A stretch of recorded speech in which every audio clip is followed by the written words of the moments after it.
പേരാണ് ഷിബി. വീട് കോട്ടയത്താണ്. ഞങ്ങൾ നാട്ടിൽ താമസിക്കുന്നത്. ഞാൻ വിവിധ മേഖലയിൽ പ്രവർത്തിക്കുന്ന ആളാണ്. രീതിയിലാണ് 1 മണിക്കൂർ കൊണ്ട് ഞാൻ പറയാൻ ആഗ്രഹിക്കുന്ന അല്ലെങ്കിൽ നിങ്ങളുമായിട്ട് പങ്കുവെക്കാൻ ആഗ്രഹിക്കുന്ന കാര്യം എന്ന് പറയുന്നത്, ഞാൻ മനസ്സിലാക്കുന്നത് നിങ്ങൾ +1 +2 സ്റ്റുഡൻസിൻ്റെ പേരൻസാണ് അല്ലേ? ഇത് കുറച്ചുള്ള കുട്ടികളുടെ അല്ലെങ്കിൽ ഹൈസ്കൂൾ കുട്ടികളുടെ പേരൻസ് ആരെങ്കിലും ഉണ്ടോ? കേൾക്കാമല്ലോ? Thank you. നിങ്ങൾ ഹൈസ്കൂൾ സ്റ്റുഡൻസിൻ്റെ പേരൻസ് ആരെങ്കിലും വേറെ നിങ്ങളാണ് ഇതിൻ്റെ പ്രധാന ആളുകൾ? ഒന്ന് വരാമോ?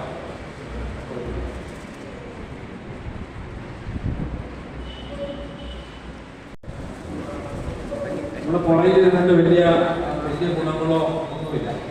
അതുകൊണ്ട് പെട്ടെന്ന് വന്നാൽ നമുക്ക് ആദ്യം ചേർന്നിരിക്കാം. വിഷയം പോസിറ്റീവ് പേരന്റിംഗ് ആണ്. ആരോഗ്യകരമായ അല്ലെങ്കിൽ ജീവിക്കുന്ന വളരെ വ്യത്യസ്തമായ ജീവിത സാഹചര്യത്തിലാണ് നമ്മൾ ജീവിക്കുന്നത് അല്ലേ?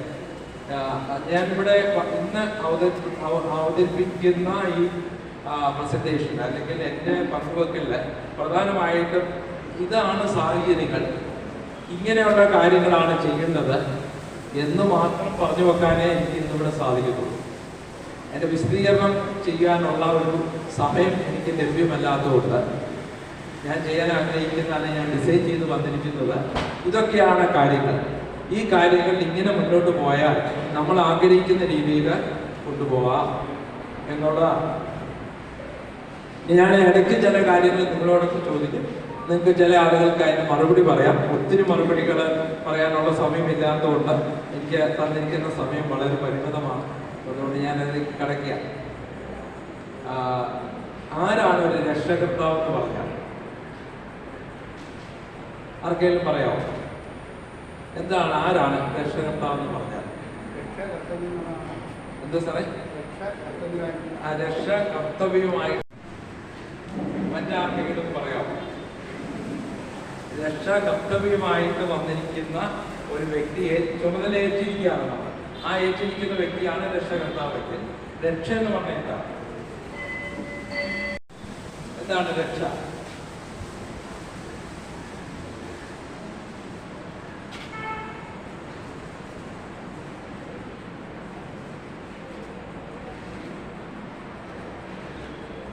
നമ്മുടെ ഏറ്റവും കൂടുതൽ കേട്ടിരിക്കുന്ന ഒരു വാക്കാണ്. നിങ്ങൾ മിണ്ടരുത് എന്നുള്ള അങ്ങനെയുള്ള ഇതുകൊണ്ടോ ഈ സ്കൂളിൽ അങ്ങനെയുള്ള പ്രശ്നങ്ങളുണ്ടോ എനിക്ക് അറിഞ്ഞുകൂടാ.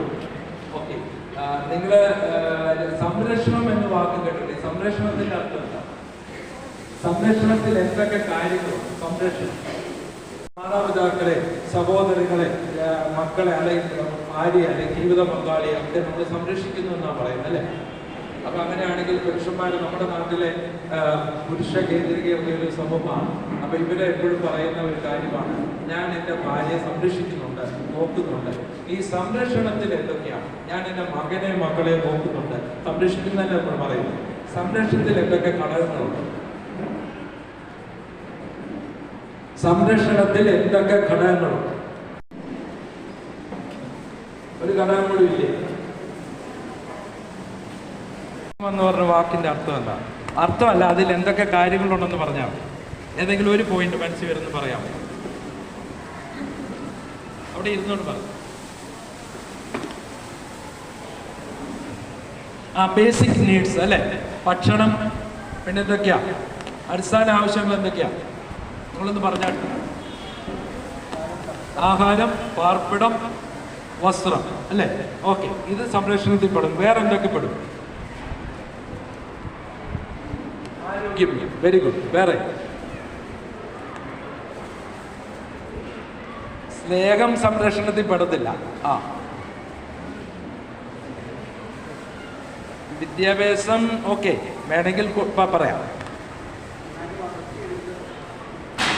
അല്ലല്ല, സംരക്ഷണത്തിൽ എന്തൊക്കെ ഘടകങ്ങളുണ്ട്? ആരോഗ്യമുണ്ട്, വിദ്യാഭ്യാസമുണ്ട്, പാർപ്പിടം, ബേസിക് നീഡ്സ് ഉണ്ട് അല്ലേ? പിന്നെയുള്ള ഒരു കാര്യം, സംരക്ഷണത്തിൽ സംരക്ഷണമുണ്ട്. എല്ലാവിധ ചൂഷണങ്ങളിൽ നിന്നും അതിക്രമങ്ങളിൽ നിന്നും ഒരു വ്യക്തിയെ സംരക്ഷിക്കുമ്പോൾ മാത്രമേ നമ്മൾ സംരക്ഷിക്കുന്നു എന്ന് പറയാൻ പറ്റത്തുള്ളൂ. അപ്പം നമ്മൾ ഈ ഇത്രയും കാര്യങ്ങൾ തീർച്ചയായിട്ടും മാതാപിതാക്കളുടെ നിലയിൽ നമ്മൾ നൽകുന്നുണ്ട്. അല്ലേ? ആർക്കെങ്കിലും സംശയമുണ്ടോ? ഇത്രയും കാര്യങ്ങൾ നമ്മൾ നൽകുന്നില്ലേ മക്കൾക്ക്? എല്ലാവരും വിവാഹിതരാണോ? വിവാഹിതരാണോ അല്ലയോ? ഓക്കെ. അങ്ങനെയെങ്കിൽ എന്തിനാണ് നിങ്ങളെ കല്യാണം കഴിച്ചത്, വിവാഹം കഴിച്ചത്? ഇതിന്റെ ലക്ഷ്യം എന്താണ്? ഇവിടെ ഒരു 25 വർഷം ആയിട്ട് വിവാഹ ജീവിതം നയിക്കുന്നവരാരൊക്കെയുണ്ട്? 25 വർഷം. 1, ഒരാള്, 2, 3, 4, 5. ഇവിടെ ഒരാളേ ഉള്ളൂ. നിങ്ങളാരും കല്യാണം കഴിച്ചല്ലേ? ലീഗലി മാരീഡ് അല്ല. ഞാൻ വക്കീലാണ്, അതുകൊണ്ട് കാര്യമില്ലേ. ലീഗലി മാരീഡ് എത്ര വർഷമായി? 15 വർഷമായുള്ളൂ. ആയിക്കോട്ടെ, 25 വർഷം കഴിഞ്ഞു. 20. ഓക്കെ, 15. അപ്പോൾ 15 പറ്റുന്നല്ലേ? 15, 20, 25 അല്ലേ? ഓക്കെ. ഇനി ഇതാണ് ചോദ്യം, നിങ്ങൾ എന്തിനാണ് വിവാഹ ജീവിതത്തിലേക്ക് ഇറങ്ങി തിരിച്ചത്? പുതിയ തലമുറയെ വാർത്തെടുക്കുന്നത്. ഞാൻ അധികം സമയമില്ലാത്തതുകൊണ്ട് കൂടുതൽ ചോദിക്കാവുന്ന സ്കോപ്പുള്ള ഒരു ചോദ്യമാണ്, പക്ഷേ സമയമില്ലാത്തതുകൊണ്ട് ഞാൻ അതിലേക്ക് പോകുന്നില്ല. പുതിയ തലമുറയെ അല്ലെങ്കിൽ ഒരു അടുത്ത ജന്മത്തിന് അല്ലെ, അടുത്ത ജനതകൾക്ക് അല്ലെ കുട്ടികൾക്ക്, തലമുറയ്ക്ക് ജന്മം കൊടുക്കുക. പക്ഷേ അത് കുടുംബജീവിതത്തിൻ്റെ രണ്ടാമത്തെ ലക്ഷ്യമാണ്. കുടുംബജീവിതത്തിൻ്റെ പ്രഥമ ലക്ഷ്യം എന്താണ്? ഞാനൊരു 15 സെക്കൻഡ് നോക്കും. ഇത് കഴിയുമ്പോൾ ഈ ചോദ്യം ഇവിടെ തീരും. ഇതിൻ്റെ ഉത്തരം നമ്മൾ ഈ പ്രസൻറ്റേഷൻ്റെ ഏറ്റവും അവസാനം മാത്രമേ കണ്ടെത്തൂ. 15 സെക്കൻഡ് ആകുമ്പോൾ ഞാൻ ചോദ്യം ഇതിൻ്റെ ഇടയിൽ ഉത്തരം പറയും. കുടുംബജീവിതത്തിൻ്റെ പ്രഥമ ലക്ഷ്യം വിവാഹത്തിൻ്റെ. Okay, over. Time is over. നമ്മൾ പ്രസൻറ്റേഷനിൽ പോവാണ്. ഈ പ്രസൻറ്റേഷൻ എല്ലാം കടന്നു പോകുമ്പോൾ നിങ്ങളുടെ മനസ്സിൽ ഇരിക്കേണ്ട ഏതാണ്? എൻ്റെ കുടുംബജീവിതത്തിൻ്റെ പ്രഥമ ലക്ഷ്യം എന്തായിരുന്നു? ഈ ക്ലാസ് കഴിയുമ്പോൾ നമ്മൾ പഠിപ്പിക്കാൻ നോക്കണം. ഇതിലതില്ല, നിങ്ങൾ ചിന്തിക്കുക നിവൃത്തിയുള്ളൂ. Process of nurturing, guiding and supporting children. Processing അതിനെ നമ്മൾ എന്താ പറയുക? ആ പ്രക്രിയ മൊത്തം കാര്യങ്ങൾ എന്നാ പറയുക? പരിപാലിക്കുക അല്ലേ? അപ്പൊ നമുക്ക് ഗുഡ് പാരന്റിംഗ് എന്ന് പറയുന്നതിൽ ഒരു ഘടകം എന്ന് പറയുന്നത് പരിപാലനമാണ്.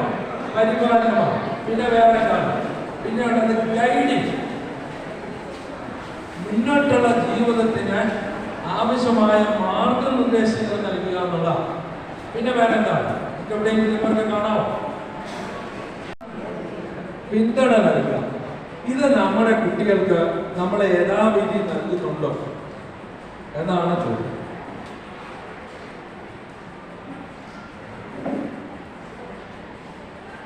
എന്റെ മൂന്നാമത്തെ ചോദ്യത്തിലേക്ക് വേറെ 2 കാര്യങ്ങളെ ചോദിച്ചായിരുന്നു അല്ലേ? രണ്ടാമത്തെ ചോദ്യം ഏതായിരുന്നു? വിവാഹ ജീവിതത്തിന്റെ ലക്ഷ്യം. ഓക്കെ, ഇനി ഒരു ചോദ്യം കൂടി ചോദിച്ചുകൊണ്ട് ഞാൻ അടുത്ത സ്ലൈഡിലേക്ക് പോവാം. ചോദ്യം ഇതാണ്, എന്താണ് personal quality of time? Quality of time എന്താണ്? വ്യക്തി ജീവിതത്തിലെ, കുടുംബ ജീവിതത്തിലെ ദമ്പതികളുടെ ഏറ്റവും വിലയേറിയ ക്വാളിറ്റി ടൈം എന്ന് പറയുന്നത് എന്താണ് ക്വാളിറ്റി ടൈം? അങ്ങനെ അതിനും ടൈം ഉണ്ടോ? വിശ്വാസം. ക്വാളിറ്റി ടൈം എന്ന് പറയുന്നത് ക്വാളിറ്റി ടൈം അതിന്റെ ഉണ്ടല്ലോ, ക്വാളിറ്റി, ഗുണമേന്മയുള്ള സമയം. വിവാഹ ജീവിതത്തിലെ ദമ്പതികളുടെ ജീവിതത്തിലെ ഗുണമേന്മയുള്ള സമയം എന്ന് പറഞ്ഞാൽ എന്താണ് ഉദ്ദേശിക്കുന്നത്?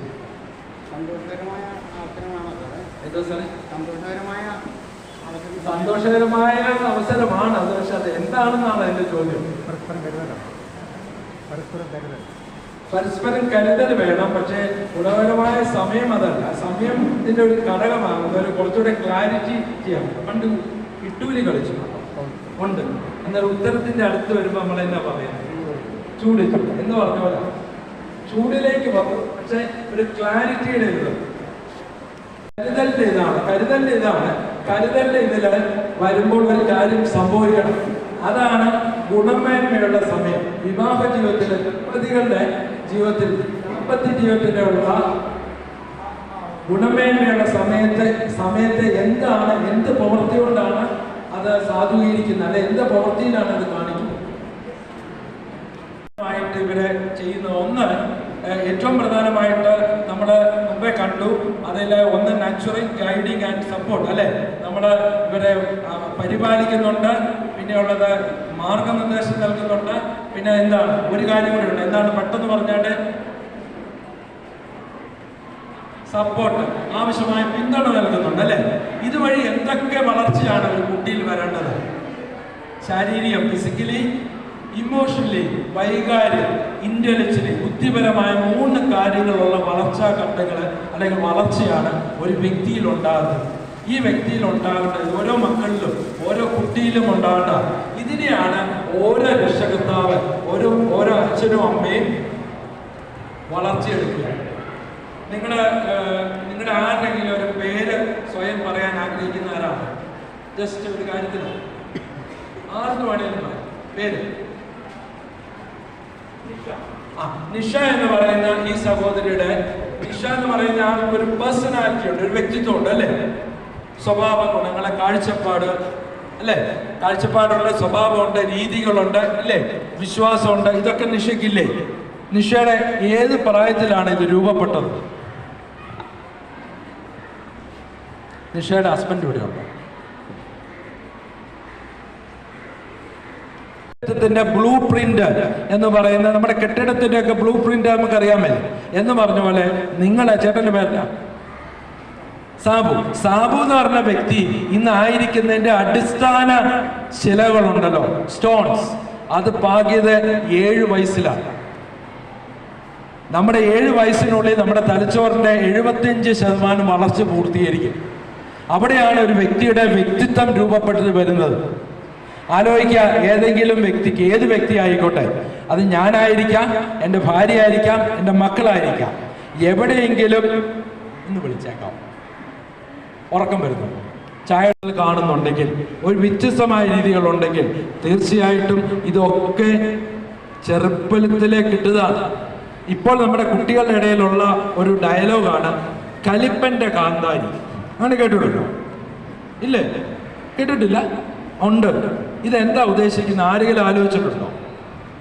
ഇതെങ്ങനെയായി കലിപ്പിന്റെ കാന്താരി ഉണ്ടാകുന്നത്? നിങ്ങൾ ആരെങ്കിലും ആലോചിച്ചിട്ടുണ്ടോ? ഇത് കേട്ടിട്ടില്ലേ? കേട്ടിട്ടില്ല? നിങ്ങൾ കേൾക്കണമല്ലോ. അത് നിങ്ങളുടെ മക്കൾ ഇവിടെ ഈ പ്രായത്തിലുള്ളവരോട് പഠിക്കുകയാണ്. നമ്മുടെ നാട്ടിൽ നടക്കുന്ന വാക്കുകളും കാര്യങ്ങളും നമ്മളെ ഇന്നത്തെ മാതാപിതാക്കൾ അറിഞ്ഞേ പറ്റൂ. നമ്മൾ ചേട്ടാ ബാക്കി എല്ലാ കാര്യം കണ്ടുപിടിക്കുന്ന പോലെ ഇത് പറയുമൊന്നും വേണ്ട.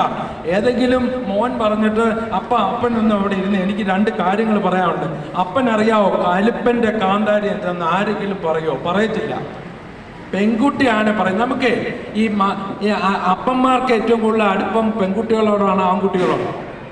പെൺകുട്ടികളോട്. എന്നാൽ പെൺകുട്ടികൾക്ക് ആരോടാ? അല്ലേ? അല്ല, ആൺകുട്ടികൾക്ക് അമ്മമാരോടാ. അന്നേരം പിന്നെ ഈ അപ്പച്ചൻ്റെ അടുത്ത് ചെന്നിരിക്കുവോ? ഇല്ല ചേട്ടാ. ചേട്ടൻ്റെ വീട്ടിൽ എനിക്ക് അറിഞ്ഞുകൂടാ.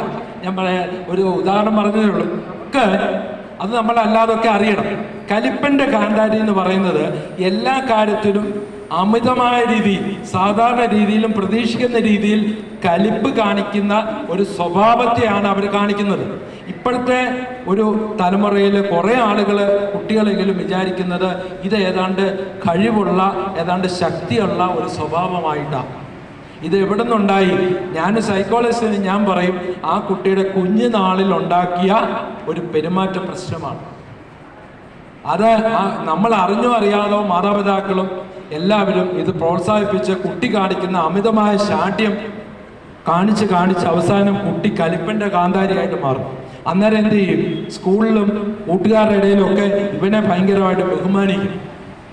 എന്തുകൊണ്ടാ? ഇവനെ പേടിയാണെന്നുള്ളതാണ്. ഞാനൊരു NSS ക്യാമ്പ്, നാഷണൽ സർവീസ് ക്യാമ്പിൻ്റെ ഞാൻ നേരിട്ട് കണ്ടതാണ്. വൈകുന്നേരം ടീ ബ്രേക്കിൻ്റെ അവിടെ കലിപ്പൻ്റെ കാന്താരി ഒരുത്തൻ അവിടെ ഉണ്ട്. അവൻ്റെ ചുറ്റുമാണ് എല്ലാവരും. അവൻ എടുക്കുന്ന തീരുമാനങ്ങൾ മറ്റൊരാൾക്ക് അഹിതമാണെങ്കിൽ, അതിഷ്ടമല്ലെങ്കിൽ ഇവനെ ആശ്വസിപ്പിക്കാൻ മൊത്തം പിള്ളേർ കൂടിച്ചേരുക. എന്ത് കാര്യം? ഇത് എവിടുന്ന് കിട്ടി സ്വഭാവം? ഈ വ്യക്തി എങ്ങനെ ഈ സമൂഹത്തിൽ ജീവിക്കും? നമ്മളെങ്ങനെ സുരക്ഷിതരാവും? This is a question. നമ്മളൊരു 15 വർഷം മുമ്പ് അല്ലെങ്കിൽ ഒരു 20 വർഷം മുമ്പ് നിങ്ങളൊന്ന് ഓർത്തേ, ആ 20 വർഷം മുമ്പ്, ഞാനൊരു 15-20 വർഷം മുമ്പ് പറയുന്നു, ഈ 20 വർഷം മുമ്പ് നമ്മുടെ കുട്ടികളുടെ സ്വഭാവത്തെക്കുറിച്ചൊക്കെ നമ്മൾ പറയുമ്പോൾ നമ്മൾ പൊതുവെ പറയുന്നൊരു കാര്യം ഉണ്ടായിരുന്നു, എൻ്റെ കുട്ടികൾ ഒരിക്കലും ഇങ്ങനെ വരില്ല, വന്നിട്ട് നീ പോയി മതി, ഇതൊക്കെ നിന്റെ ജോലിയുടെ ഭാഗമാണ് എന്ന് ചിന്തിക്കുന്നിടത്താണ് പ്രശ്നം. ഞാൻ അടുത്ത സ്ലൈഡിലേക്ക് പോവാണ്.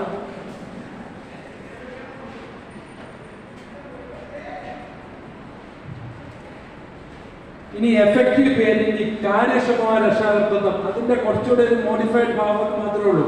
Involves provide love, setting boundaries and modelling positive behaviours. 3 കാര്യമാണ്: സ്നേഹം, പിന്നെ എന്താണ് വേറൊരു കാര്യം നമ്മൾ ചെയ്യേണ്ടത്, പിന്നെയുള്ളത് പോസിറ്റീവ് ബിഹേവിയേഴ്സ് എന്ന് പറഞ്ഞാൽ ആരോഗ്യകരമായ പെരുമാറ്റ രീതികൾ. ഇത് ആര് കാണിക്കണം? 3 കാര്യം ഇത് കാണിക്കണം. അന്നേരം ആരെങ്കിലും ഒന്ന് പറയാമോ? സ്നേഹം എന്ന് പറഞ്ഞ പ്രത്യേകത എന്താണ് സ്നേഹം എന്ന് പറഞ്ഞാൽ?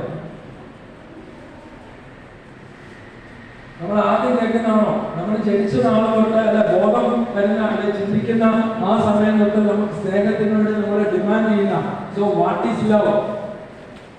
എന്താണ് സ്നേഹവും ഇഷ്ടവും തമ്മിലുള്ള? ഈ നാട്ടില്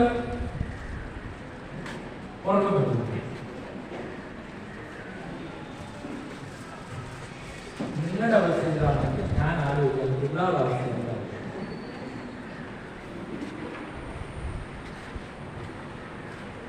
എന്താണ് സ്നേഹം? എന്താണ് ഇഷ്ടം? ടീനേജിലുള്ള ഈ നാട്ടിൽ ഏറ്റവും തെറ്റിദ്ധരിക്കപ്പെട്ട, ഏറ്റവും മിസ്ലീഡ് ചെയ്യുന്ന 2 വാക്കുകളാണിത്. ലവ് ആൻഡ് എന്താണ്? ലവ് ആൻഡ് ലൈക്ക്നെസ് അല്ലേ? ഇഷ്ടം, സ്നേഹം, ഇത് തമ്മിലുള്ള വ്യത്യാസം എന്താ? ഇവിടെ ചെറുപ്പക്കാരി അങ്ങനെയല്ലല്ലോ എന്ന് പറയാൻ പറ്റുമോ? സ്നേഹത്തിന് നിർവചനം അല്ലെങ്കിൽ കാര്യം നിർവചനം പറയണ്ട. സ്നേഹം എന്താണെന്ന് പറയുന്നത് നിങ്ങൾ എന്നാ പറയുന്നത്? നിങ്ങൾ ഇവരെ ഒന്ന് കേൾക്കട്ടെ. ഈ ചേട്ടൻ സ്ഥിരമായിട്ട് പറഞ്ഞിട്ട് വന്നിട്ടില്ല. ചേട്ടൻ എന്നാ പറയുന്നത്? സ്നേഹം എന്ന് പറഞ്ഞാൽ എന്താണ്? സ്നേഹം ഇഷ്ടപ്പെടുന്ന വ്യത്യാസം എന്ന് പറയുന്ന സമയം ഞാൻ വരാം. ഞാൻ അത്ഭുതങ്ങളൊന്നും ഇങ്ങനെ നിൽക്കുക. കാരണം ഇതാരാ? നിങ്ങൾ ആരാ? ഈ സ്കൂളിലെ +1 +2 പഠിക്കുന്ന കുട്ടികളുടെ പേരൻസാണ്. എന്താണ് ഇഷ്ടം? ഇത് തമ്മിലുള്ള വ്യത്യാസം നമുക്കിത് അറിയണ്ടേ?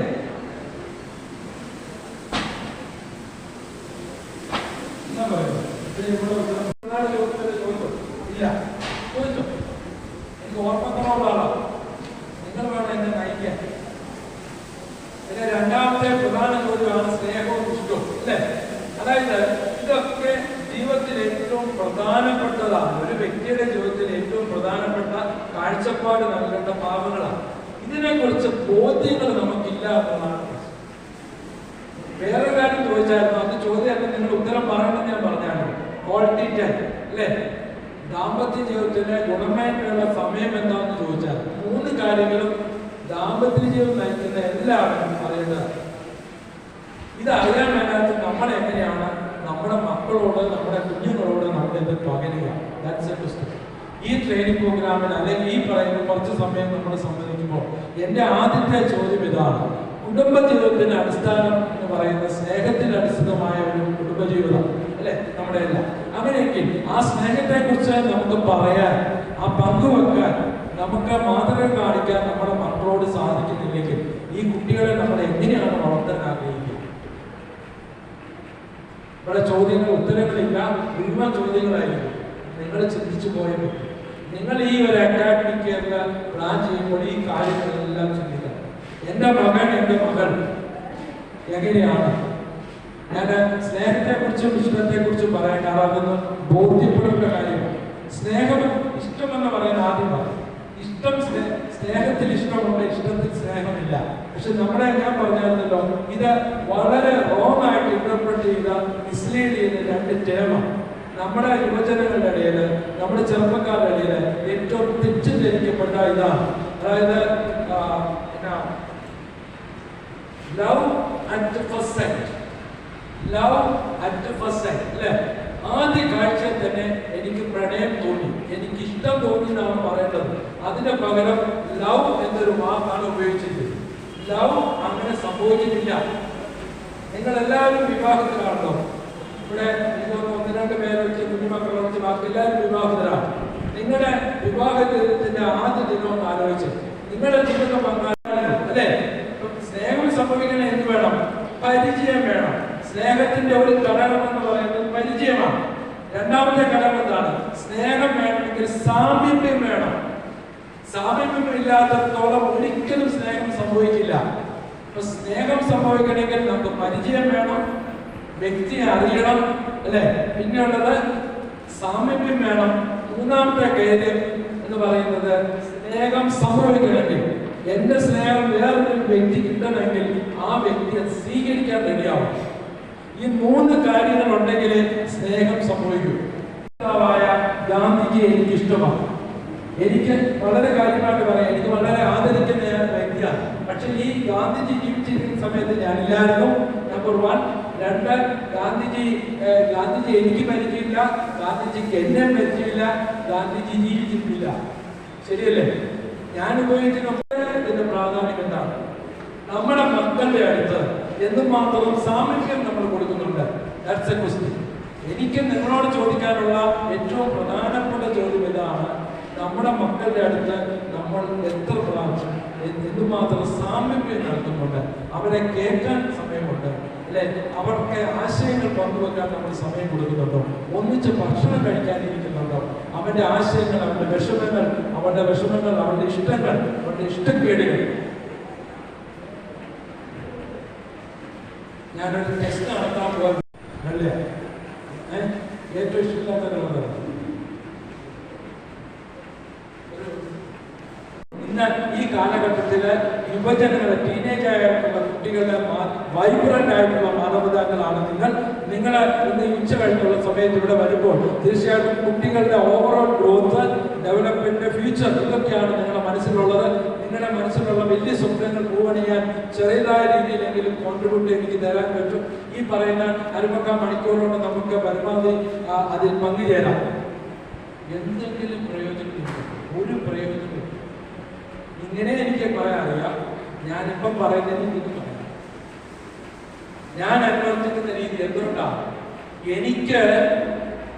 ഞാനിവിടെ ഈ സ്കൂള് എന്നെ ഈ പ്രോഗ്രാമിലേക്ക് ക്ഷണിക്കുമ്പോൾ ഇവിടെയുള്ള കുട്ടികളുടെ വളർച്ച ലക്ഷ്യമാക്കിയാണ് ഇവിടുത്തെ സാറുമാർ അല്ലെങ്കിൽ HM ഒക്കെ എന്നെ ക്ഷണിച്ചിരിക്കുന്നത് അല്ലെ?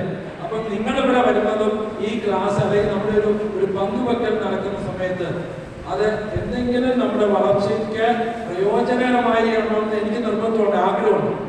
ആ ഒരു കമ്മിറ്റ്മെന്റ് ഉണ്ട്. എന്ന് പറഞ്ഞ പോലെ തന്നെയാണ് മക്കളെ വളർത്തുന്നതിൽ നമുക്കൊരു കമ്മിറ്റ്മെന്റ് ഉണ്ട്. നമ്മൾ അറിഞ്ഞോ അറിയാതെയോ എവിടെയൊക്കെയോ ആ കമ്മിറ്റ്മെന്റ് നഷ്ടപ്പെട്ടു പോകുന്നു. നമുക്ക് വളരെ ചുരുക്കത്തിൽ പറയാം, അതൊരു വേ ഓഫ് ലിവിംഗ് ആണ്, ഒരു ജീവിത സംസ്കാരമാണ്. സ്നേഹത്തിന്റെ, കരുതലിന്റെ, വളർച്ചയുടെ, നന്മയുടെ വ്യക്തികളുള്ള സംസ്കാരമുള്ള ഒരു 2 വ്യക്തികള് ഒരു കുടുംബത്തിനെ നയിക്കുന്ന രീതിയാണ് നമുക്ക് പോസിറ്റീവ് പേരന്റിംഗ് പറയുന്നത്. എനിക്ക് നമ്മുടെ മലയാളത്തിന്റെ അതുല്യ നടനായ മമ്മൂട്ടി ഒരു ചടങ്ങിൽ വെച്ച് വിവാഹ ജീവിതത്തെ കുറിച്ച് അതിമനോഹരമായ ഒരു ഡയലോഗാണ്.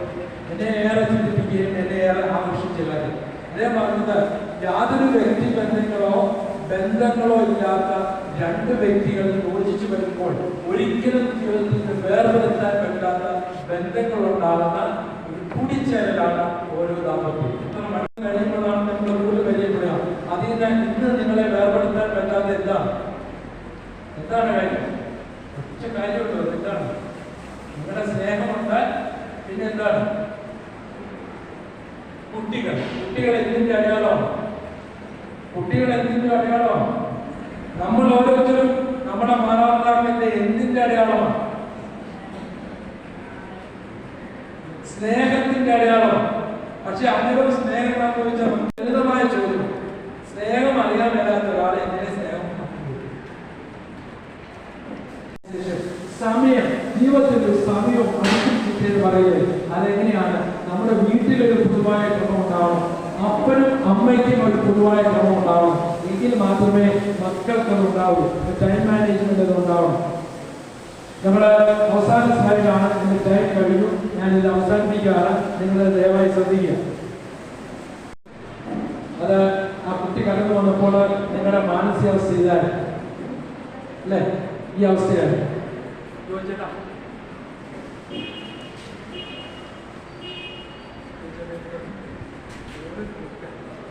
അതായത് നമുക്ക് ചില സമയത്ത് ശാസനം, വഴക്ക് ഒക്കെ കുട്ടിയെ നമ്മൾ പറയേണ്ടി വന്നിട്ടുണ്ട്.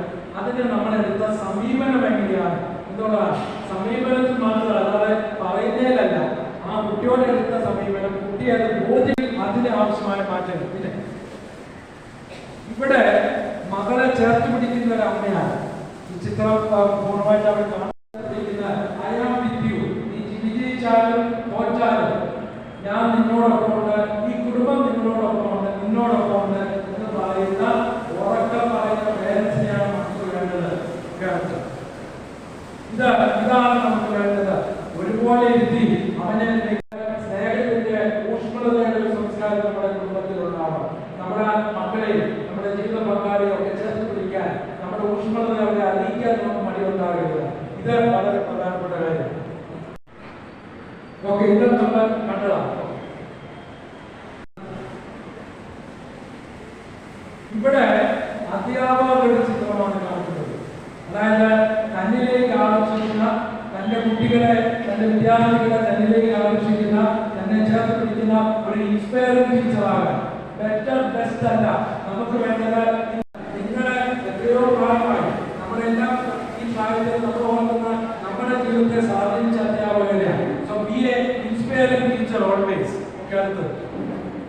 ഓരോ വിദ്യാർത്ഥികളെയും ഈ അമ്മയും അപ്പനും അതുപോലെ ടീച്ചറും, അതിനാണ് PG എന്ന ഉദ്ദേശം. അതാണ് നമുക്ക് PG പർപ്പസ്. അതാണ് നമുക്കൊരു അക്കാഡമിക് ഇയർ ഏറ്റവും സക്സസ്ഫുള്ളി കംപ്ലീറ്റ് ആകാൻ, ഏറ്റവും വിജയപ്രദമായി പൂർത്തീകരിക്കാൻ. Kerala's first AI teacher. ബഹുമാനപ്പെട്ട ടീച്ചേഴ്സ് ആരെങ്കിലും ഉണ്ടെങ്കിൽ, അല്ലെങ്കിൽ നിങ്ങൾ മാതാപിതാക്കളെ അറിയാം, ടീച്ചേഴ്സിൽ ഉൾപ്പെടെയുള്ളവർക്ക് വെല്ലുവിളിയാണ്. നമുക്ക് ആർട്ടിഫിഷ്യൽ ഇന്റലിജൻസ് വന്നു കഴിഞ്ഞു.